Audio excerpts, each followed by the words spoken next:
Hey guys, here's a video of Victor Davis Hanson, an American historian, reacting to what happened last Wednesday night, a tragic event where two Israelis got shot in front of a Jewish museum in Washington, D.C. Let's see what he has to say.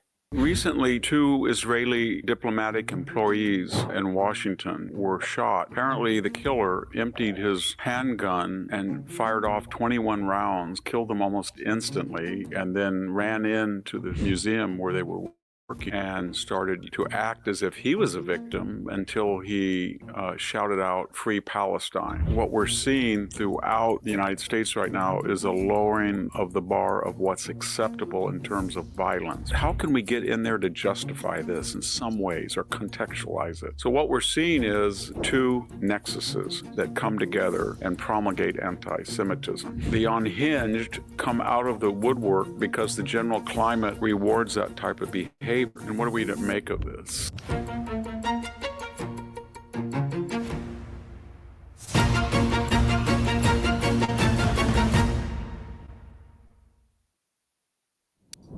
Hello, this is Victor Davis Hanson for the Daily Signal. Recently, two Israeli diplomatic employees in Washington, Yaron Leshinsky and Sarah Milgram, were shot. Apparently, the killer, Elias Rodriguez, emptied his handgun and fired off 21 rounds, killed them almost instantly, and then ran into the museum where they were working and started to act as if he was a victim until he shouted out, "Free Palestine." And what are we to make of this? I think what we're seeing throughout the United States right now is a lowering of the bar of what's acceptable in terms of violence. We saw that Luigi Mangione became a cult hero to the left because he, in a premeditated fashion, killed a United Health company, corporation executive, shot him down in cold blood, and on the specious excuse that they were overcharging people. But he became a hero. And we saw that Abrego Garcia, who beat his spouse, threatened to kill her, apparently. She thought he was going to kill her, and was an illegal alien and had at one time deportation orders and was a member pretty clearly of an M13 gang and was engaged in human trafficking and was deported, became a cult hero to the left. And we had an incident in Texas where a young teenager stabbed another one, and then he became a victim. No need to go into the details. We had two assassination attempts, and I think you could, if you collated the social media content of those two killers, it was pretty much to the left, kind of reminiscent of the shooter of Congressman Steve Scalia and the wounding of others, who was a Bernie Sanders. What am I getting at? There has been a general lowering of the bar, as I said, of what's acceptable violence. And we saw that with the Tesla excuses and contextualization when somebody ran somebody off the road or destroyed a charging station or firebombed a station. Even the media reports of the tragic deaths. I was reading today an NPR account, and after about 6 paragraphs, they get uneasy describing the murder, and they just have to put something in, and they do. And they say, and this wasn't during a period of tensions because of the people getting killed in Gaza. In other words, just a little bit, how can we get in there to justify this in some ways or contextualize it? So that is one thing that's happening, and that makes violence more permissible. The other is this endemic anti-Semitism. Let's be honest, it's not some cowboy in Wyoming in 1950 that doesn't like Jews. We're talking about two nexuses that come together and promulgate anti-Semitism.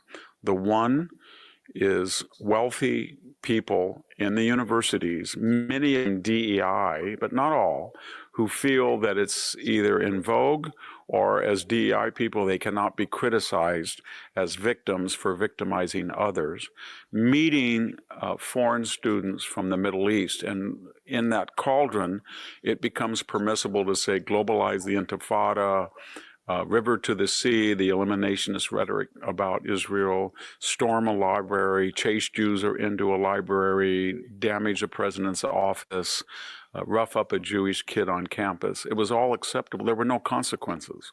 That's why those 3 college presidents either were fired or had to resign.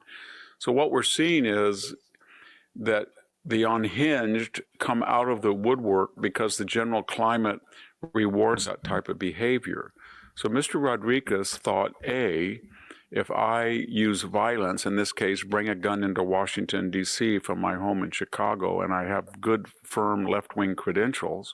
His father was asked to be a guest at the Trump speaker by a left-wing Congressman Garcia from Illinois. So he comes in and he knows that if he shoots and murders someone, there's going to be a lot of people who will praise him or at least excuse what he did, number one. And number two, he's killing Jews.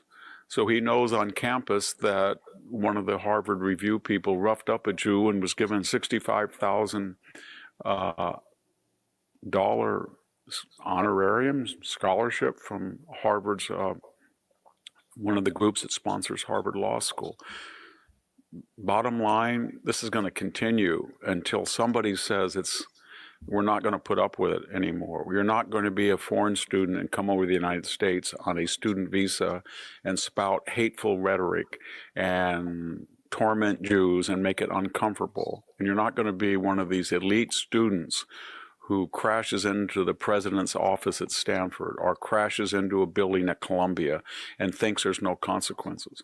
And that's why Donald Trump is trying to shock treatment to the universities to say, you don't know what you're doing. You're a global embarrassment that you permitted, and you have fueled anti-Semitism, and the left atmosphere anyway is to condone violence when it's used for revolutionary purposes. Add it all up, and we get 2 wonderful people murdered in D.C.